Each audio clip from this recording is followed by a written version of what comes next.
وأصحابه وبارك وسلم وسلم عليه وعلى أجمعين. جن کا لقب ہے مصطفیٰ سبحان اللہ صلی علی محمد صلی اللہ علیہ وسلم. ان سے ہمیں خدا ملا صلی علی محمد صلی اللہ علیہ وسلم.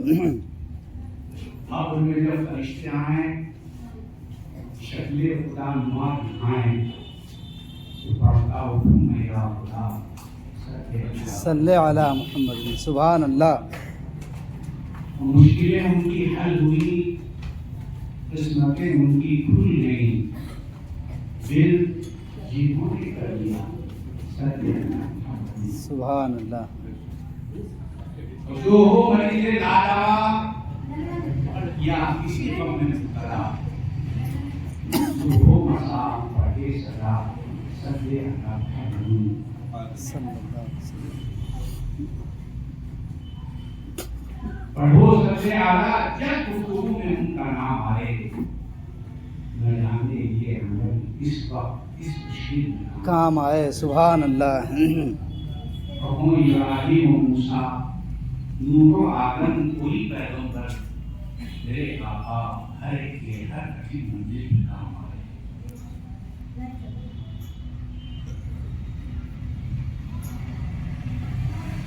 عزیز گرامی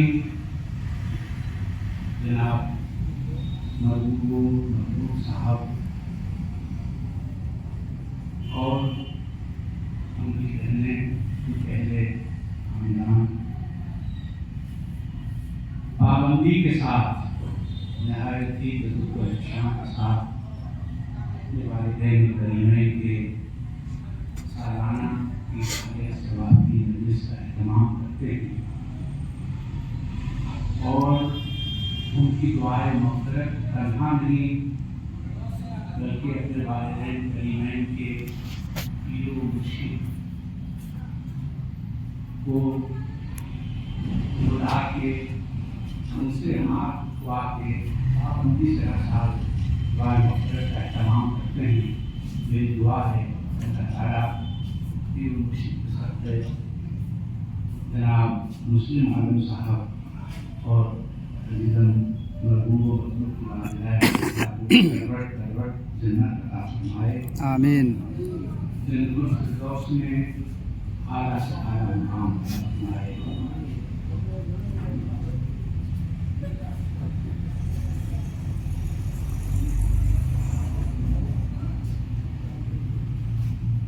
ہر انسان کو موت کا مزہ سنا ہے. کیونکہ قرآن قیامت تک کی کتاب 6666 آیتیں ہیں. اسی 6666 آیتوں میں سورہ قیامت تک کے تمام موضوعات کو، تمام مسائل کو بیان کرنا ہے. یہ قرآن ہی کا اعجاز ہے کہ 6666 آیت میں اللہ تعالیٰ نے پورے کائنات کے نظام کا ذکر فرمایا. سبحان اللہ. قرآن میں کسی چیز کا اشارتاً کنایتاً بھی ذکر مل جائے اتنا کافی ہے. لیکن آپ غور فرمائیں کہ قرآن مجید نے 3 مرتبہ کلو نفس ذائقۃ الموت والی آیت کو 3 بار فرمایا. کتنا اہم ٹاپک ہوگا، کتنا اہم موضوع ہوگا. ہم گھبرا جاتے ہیں، پریشان ہو جاتے ہیں موت کا ذکر سن کے. جیسے ہی کسی نے موت کا نام لیا، ہماری عمارتیں، ہمارے بہن بھائی سے، ہمارے رشتہ دار، ہمارے اعزاء اقربا، ہماری ملازمتیں سب سامنے آ جاتی ہیں. کیونکہ یہ لفظ ہی ایسا ہے کہ تمام لذتوں کو فنا کر دینے والی چیز کا نام ہے موت. اس پر بھی یہ کہ کوئی آپشن اللہ نے نہیں، کوئی آپشن نہیں رکھا کہ اگر تم نے ایسا کر لیا تو بچ جاؤ گے، کچھ مہلت کی جائے گی. کفار و مشرکین تو الگ، اب شداد جنت بنوائے، جنت تیار، اب جا رہا ہے وزٹ کے لیے، ایک قدم ابھی اس نے رکھا، ایک قدم باہر، ملک الموت آ گئے، کہا چل تیرا وقت ہو گیا. انہوں نے کہا یہ کیا بات کرتے ہو، اتنی محنت سے ہم نے یہ عمارت بنوائی ہے، دیکھ تو لینے دو، دیکھ تو لینے دو. ملک الموت نے کہا کہ موت اس کا نام نہیں ہے کہ کوئی جنت بنا لے تو اس کو دیکھنے کا بھی موقع دے دیا جائے. نہیں، لا یستأخرون ساعة ولا یستقدمون. جب موت آئے گی تو نہ ایک لمحہ، اگرچہ موجود تلخ ہے، اتنا تلخ ہے کہ حضرت عیسیٰ علیہ السلام کے سامنے جب موت کا ذکر ہوتا تھا تو ان کے جسم کے ہر روئے سے خون نکل رہا. ہم لوگ کو سننے میں سامنے مارچ سے اعلان ہو گیا، افغان صاحب کا اتنا بجے انتقال ہو گیا، ان کی جنازے کی نماز کتنے بجے ہوگی، ہم کھانا کھا رہے ہیں، میرا کھانا نہیں چھوٹا، بہترین ڈش تھا، کوئی تلخی اس میں نہیں آئی، کوئی بدمزگی اس میں نہیں آئی. موت کا ذکر ہوا، مسجد سے اناؤنس ہوا، مگر ہمارے ذائقے میں کوئی فرق نہیں آیا. کیوں نہیں آیا؟ اس لیے کہ ہم سوچ رہے ہیں کہ ہمارا نہیں نہ ہوا، ہم کو موت نہیں نہ آئی ہے، جس کو موت آئی ہے اس کو موت آئی، ہم کو ابھی کھا لینے دو. آج بھی اس دنیا میں ایسی شخصیتیں موجود ہیں جو اپنے بستر پہ موت کی یاد رکھتے ہیں. واہ سبحان اللہ، بے شک. آپ سن کے بڑا عجیب لگے گا، آج ایسے لوگ اس کاروباری دنیا میں، اس مصروفیت زندگی میں، کیا کوئی ایسا بھی ہے کہ جو 24 گھنٹے میں ہر لمحہ، ہر آن اپنی موت کی یاد کو ساتھ لے کے بیٹھتا ہے؟ ایسی تبھی تو دنیا قائم ہے، یہی تو دنیا قائم ہے. تو موت ہے بڑی تلخ چیز، لیکن تلخ اس کے لیے ہے جو موت کو بھولے ہوا ہے. موت تو شیرنی ہے اس کے لیے. موت جس کا اٹھنا بیٹھنا ہے، جس کا تکیہ ہے موت، اس کو موت سے کیا گھبراہٹ ہو سکتی ہے؟ اور ایسے لوگ جب دنیا سے رخصت، آپ کو تھوڑا سا عجیب لگے گا کہ آ گئے میلاد کی محفل میں تو سارا مزہ زندگی کا گرا کیے گا. ہم نے کیا ایسا ٹاپک، ایسا موضوع جس کو قرآن نے 3 مرتبہ کل نفس ذائقۃ الموت، الگ کل نفس ذائقۃ الموت ثم الیہ ترجعون، پھر یہ کہا کل نفس ذائقۃ الموت ونبلوکم بالشر والخیر فتنہ والیہ ترجعون، پھر قرآن نے کہا کل نفس ذائقۃ الموت وانما توفون اجورکم یوم القیامہ فمن زحزح عن النار وادخل الجنة فقد فاز وما الحیاة الدنیا الا متاع الغرور. ہر جان کو، ہر نفس کو موت کا مزہ چکھنا ہے. آدمی گھبرا گیا مگر تسلی دیا قرآن نے، فوراً قرآن نے تسلی دیا. کل نفس ذائقۃ الموت کہہ کے چھوڑا نہیں، رنجیدہ نہیں چھوڑا، گھبرایا ہوا نہیں چھوڑا، بلکہ فوراً فرمایا وَإِنَّمَا تُوَفَّوْنَا أُجُورَكُمْ يَوْمَ الْقِيَامَةِ. فوراً تسلی دی، گھبراؤ، ہم نے پورا اہتمام کر رکھا ہے، پوری تیاری کر رکھی ہے، ہم تمہیں قیامت کے دن پورا بدلا دیں. واہ واہ واہ، ایسی تسلی ہے، واہ سبحان اللہ، ایسی تسلی ہے. موت کی تلخی کی بات سن کے آدمی گھبرا گیا. اب بتاؤ، قرآن اللہ خود جس کو تسلی دے، گھبراؤ نہ. ہم نے اتنا اہتمام کر رکھا ہے کہ تم یہ مت سمجھنا کہ ہم نے کوئی چیز تمہارے عمل کو عقارت جانے دی ہے. ایک ایک چیز نوٹ کر کے ہم نے رکھا ہے.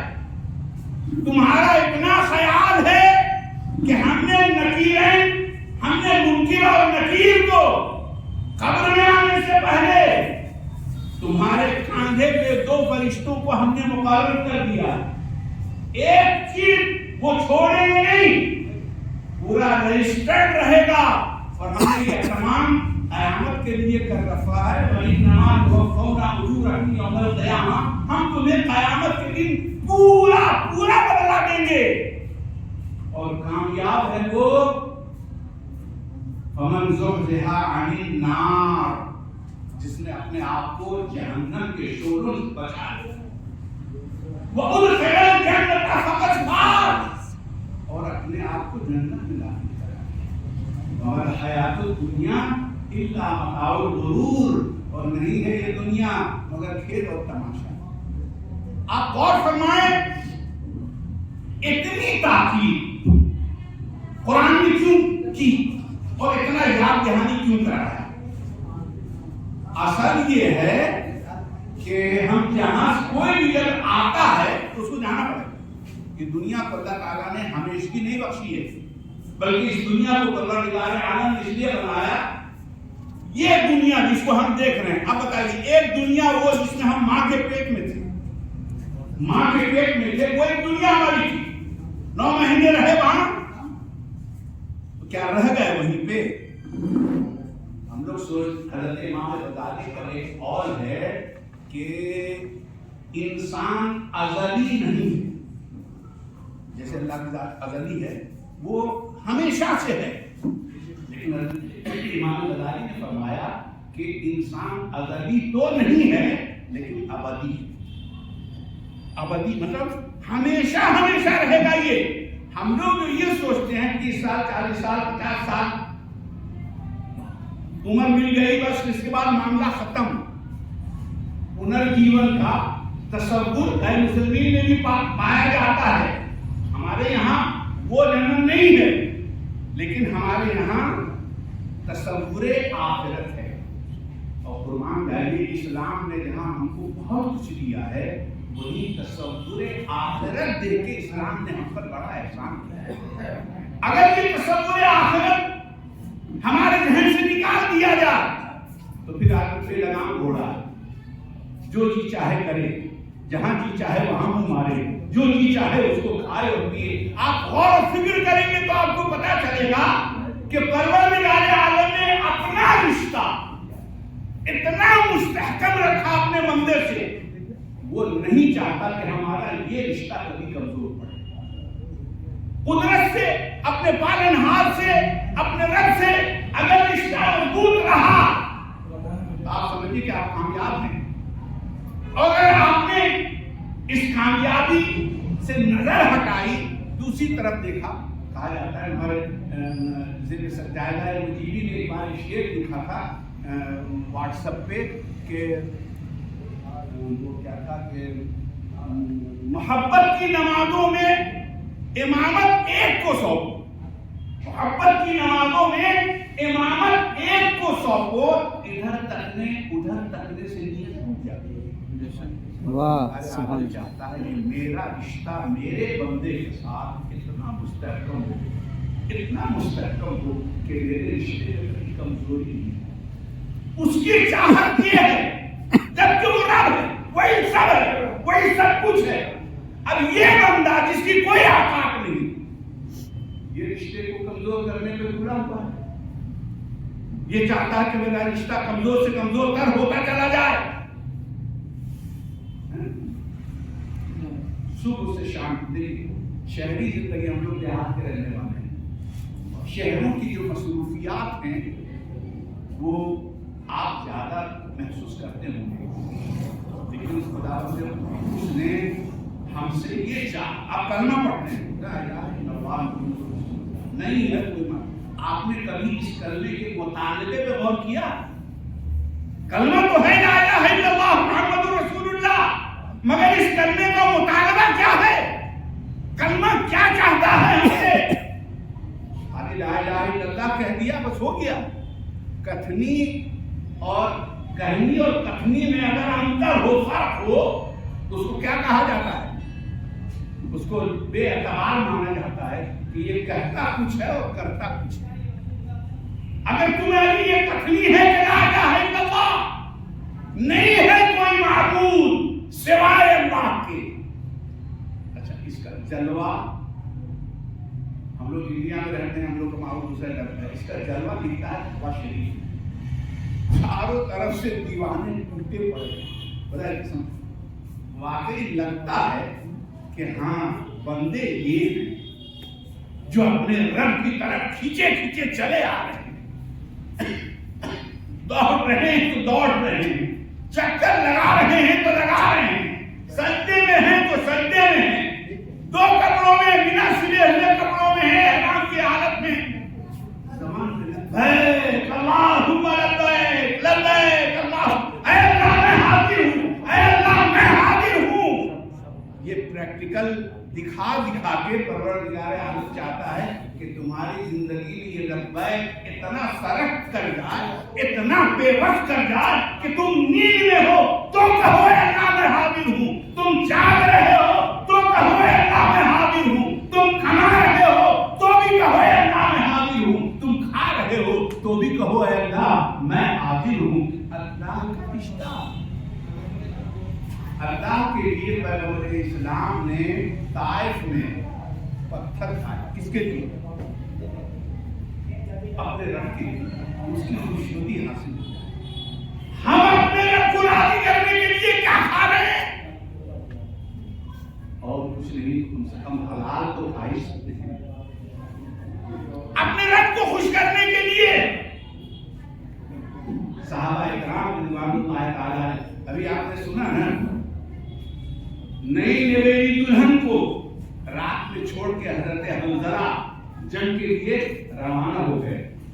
وہ کوئی اور دین تھا, وہ کوئی اور مذہب تھا, وہ کوئی اور اسلام تھا جو ہمارے اسلام سے الگ ہے. حضرت حنظلہ سہاگ رات میں تھے, مگر جیسے ہی منادی نے آواز لگا, باتیں تھوڑی سی تلخ ضرور ہیں لیکن ہماری زندگی میں اگر کوئی بدلاؤ نہیں آئے تو پھر ویسی گفتگو کو کچھ حاصل بھی نہیں ہوگا.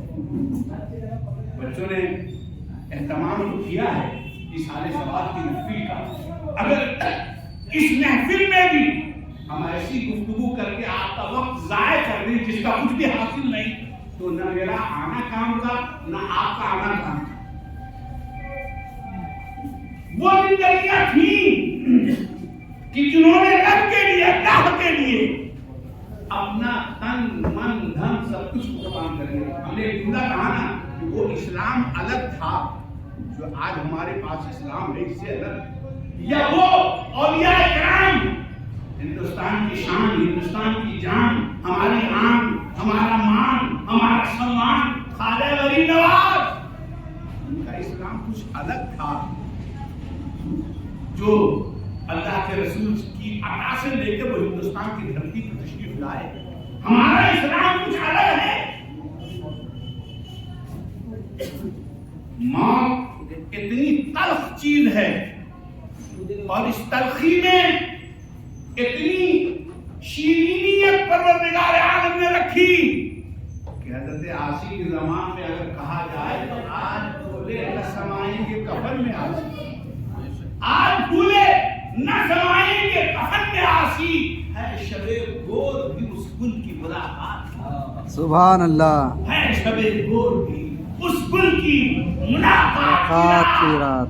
مرحوم تمہارے ہم جب شعر لے کے آئے تھے, بہت عاشق ہیں یہ بچے اپنے, اور ویسے ہر بچے کو ہونا چاہیے کہ والدین عاشق. ماں کا سالانہ کر رہے تو ہمارے ذہن میں ایک شعر آیا تھا کہ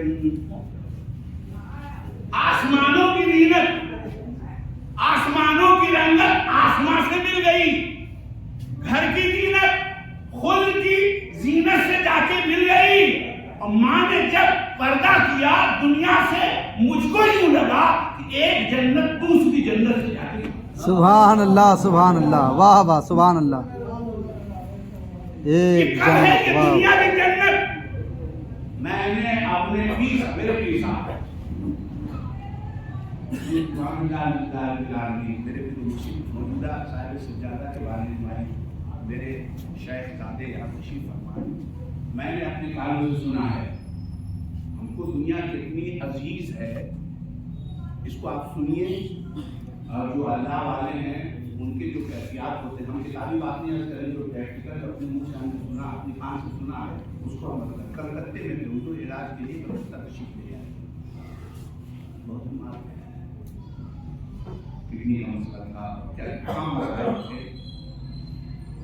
کوئی بھی دیکھ کے ایسا ظاہر میں کہتا کہ بھائی جن کی جسمانی کیفیت ایسی ہے وہ بہت دن کا دنیا میں مہمان نہیں رہتا، جو ظاہری حالت ہے. دیکھیں ایک جسمانی صحت کے لیے کچھ چیزیں ہیں، جیسے قوت ذائقہ، قوت ذائقہ، قوت اشتہا. سب سے پہلے قوت اشتہا، پھر اس کے بعد قوت ذائقہ، اس کے بعد قوت ہاضمہ، اس کے بعد قوت جاذبہ، اس کے بعد قوت دافعہ. یہ جسمانی صحت کے لیے یہ 5 چیزیں بہت ضروری ہیں. سب سے پہلے تو کچھ قوت اشتہا ہونی چاہیے، یعنی کھانے کی خواہش. اگر خواہش ہی نہیں، دنیا کی نعمتیں پڑھی آپ کس کام کی، وہ خواہش ہی نہیں ہے. اچھا قوت اشتہا درست ہے، قوت ذائقہ خراب، کھاتے مزہ ہی نہیں آتا، چائے منہ میں لے رہے تو کڑوی لگ رہی چائے. یہ قوت ذائقہ کی خرابی کا نتیجہ ہے. ایک تندرست آدمی کے لیے 5 چیزیں بہت ضروری ہیں. پہلے تو قوت اشتہا اس کی درست ہو، قوت ذائقہ اس کا بہترین ہو، اس کے بعد جو چیز وہ کھائے وہ پیٹ میں جانے کے بعد قوت ہاضمہ اس کا درست ہو. ہاضمہ خراب ہو گیا، دست ہونے لگا، یہ ہو گیا وہ گیا، تو اس سے بھی صحت مند آدمی رہے گا. قوت ہاضمہ کی بات میں ہے قوت جاذبہ. جو چیز ہم نے اپنے پیٹ کے اندر ڈالی تھی وہ ہمارے جسم میں جذب ہو اور اس کا جو جوہر ہے وہ ہمارے جسم میں سرایت کرے. ڈرائی فروٹ ہے، اس کو کھائے مگر وہ جسم میں سرایت نہیں کر رہا ہے، بلڈ نہیں بن رہا ہے، ہوموگلوبن تیار نہیں ہو رہا ہے. اچھا یہ بھی ہے، قوت جاذبہ بھی ہے. اس کے بعد ایک قوت کی اور ضرورت ہے، قوت دافعہ، یعنی جو فاضل چیزیں ہیں، جو جذب کرنے کی چیز تھی وہ جسم نے جذب کر، اب جو فاضل چیز ہے وہ خارج ہو جائے، یعنی ہاضمہ انسان کا درست ہوا، اب وہ اجابت بھی اس کی صحیح ہے. یہ 500 چیزیں جب انسان کی صحیح ہوگی تو اس کو صحت مند مانا جائے. ہم نے اپنے پیر صاحب کی کیفیت آپ کے سامنے عرض کیا کہ جسمانی حالت بہت غیر ہو گئی تھی. ہم نے یہ بات اس لیے آپ کے سامنے رکھی کہ چونکہ بہت تکلیف میں تھے، تو کوئی آ کر اگر ان کے سامنے ان کی تکلیف کا ذکر کرتا ہے تو آپ کو ناخوشگواری، آپ کو پسند نہیں کی یہ بات. کوئی یہ یاد دلائے کہ اب آپ کا ٹائم جو ہے وہ دنیاوی اعتبار سے اب زیادہ مدت آپ دنیا میں رہنے والے نہیں ہیں. خدا کی قسم آپ کی بنداری سے پیر میاں کی موجودگی رہتا ہے. میں نے ان سے یہ جملہ سنا ہے، کوئی فرق نہیں، جیسے یہاں ہے ویسے ہی وہاں. ہاں واہ واہ سبحان اللہ، ہم نے اپنی کان سے سبحان اللہ. جیسے یہاں ہے ویسے ہی وہاں ہے. ہم اتنے لوگ یہاں پہ بیٹھے ہیں، کیا کوئی ایک آدمی کے اندر اتنا اعتماد آج پیدا ہو گیا ہے کہ وہ یہ سوچتا ہے کہ ہم جیسے یہاں ہے ویسے ہی وہاں؟ مولانا صاحب کو بتائے ہیں کہ قبر میں جب ڈالے جاؤ گے، بہت کافی ہے، بات نکلتی آ رہی ہے، 3 فٹ کی دوری ہے دنیا اور آخرت میں. ہم لوگ سوچتے ہیں بہت لمبا فاصلہ ہے. 3 فٹ گڈھے کے اندر جو ہے وہ آخرت میں ہے، اور 3 فٹ اوپر میں جو مٹی ڈال رہا ہے وہ دنیا میں ہے. 3 ہی فٹ کا فاصلہ ہے. ہم سوچتے ہیں کہ بہت دور ہے یہاں سے، آخرت بہت دور ہے یہاں سے، ابھی بہت ٹائم ہے، ابھی بہت کچھ کرنے کا ہے، ابھی کر لیں. تو پیر میاں کے منہ سے جب ہم نے سنا کہ جیسے یہاں ہے ویسے ہی وہاں، کتنا اطمینان ہے، یعنی کتنی تیاری میری پیر صاحب کی رہی ہوگی وہاں کی. جس کی تیاری ہے اس نے تو وہاں کے لیے اتنا مطمئن ہے اپنے آپ میں کہ ہم نے اتنا کر لیا ہے اور جو کچھ بھی نہیں کیا. اور ہمیں جب ڈالا جائے گا اور نکیرائن آئیں گے اور سوال جواب کریں گے، اور اس کے بعد بدکار کے بارے میں یہ حکم ہے کہ قبر کی دونوں دیواروں کو حکم ہوگا، اس دیوار کو حکم ہوگا اس سے مل جاؤ، تو دونوں قبریں جب ملیں گی آپس میں، ادھر کی پسلی ادھر اور ادھر کی پسلی ادھر، کیا کہیں گے؟ موت کی سختی کے بارے میں آیا ہے، ببول کا سوکھا ہوا پیڑ، اس میں ململ کا کپڑا بھی بہت کم دکھتا، ململ ہوتا ہے، تھوڑا سا فاصلہ رہتا ہے اس میں، پیور کاٹن پیور سوتی، اس کو بھگا دیا جائے اور ببول کے سوکھے ہوئے پیڑ پہ اس کو پھیلا دیا، اور پھیلانے کے بعد بھی اس کو کھینچا جائے، جیسے ململ کے کپڑے کا ایک ایک ریشہ الگ ہو جائے گا، موت کی کیفیت بالکل ویسی ہی کیفیت ہوتی ہے۔ کتنا بدنصیب ہوگا وہ انسان جو اپنے موت سے خاف۔ یاد رکھ، ہر آن آخر موت ہے، مکتوبہ انجام آخر موت ہے۔ بار علمی تجھے سمجھا چکا، مان یا مت مان، آخر